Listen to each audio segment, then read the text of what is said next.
家好，我係 F1 看世界嘅 F1 仔。我哋咧今日要做一條開箱嘅影片。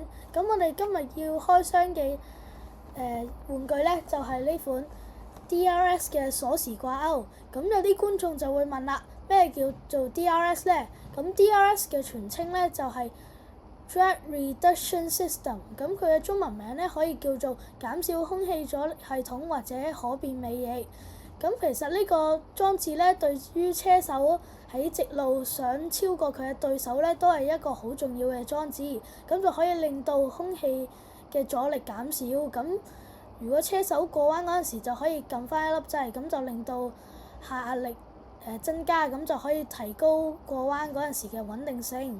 咁但係可惜，我哋唔會喺2026年嘅賽車嗰度見到 DRS 啦。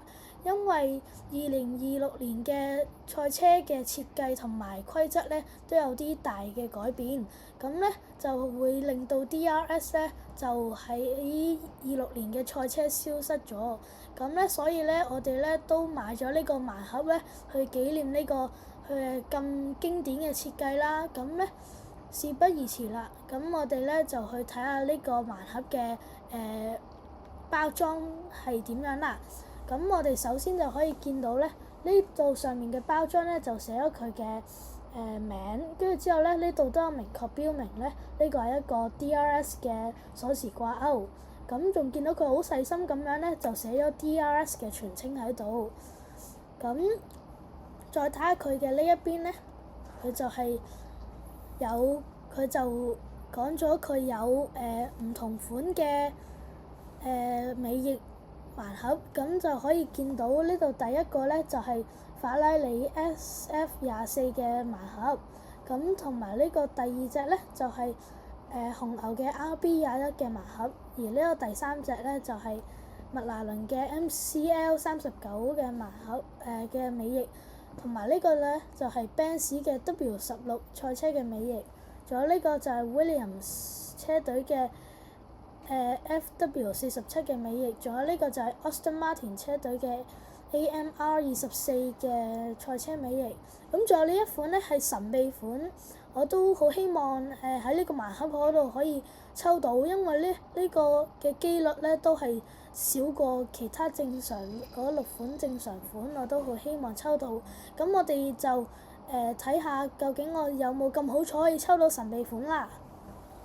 咁我哋而家就去開呢個盲盒。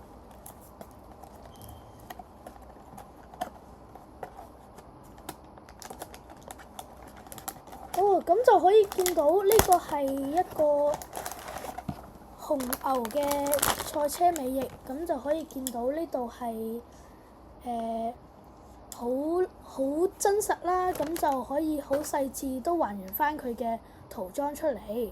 咁就可以見到呢度正面有一個啦，跟呢度側邊都有本身佢嘅真嘅尾翼有嘅廣告，咁我都覺得好細緻，仲有呢度連入面都有，所以我覺得其實好精細。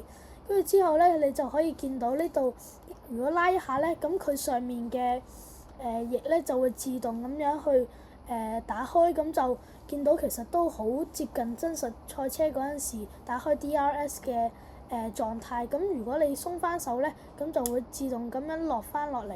咁咧就係真實賽車 DRS 閂咗嗰陣時，咁其實見到呢度都好逼真。咁我哋就個盒仲有一張卡喎。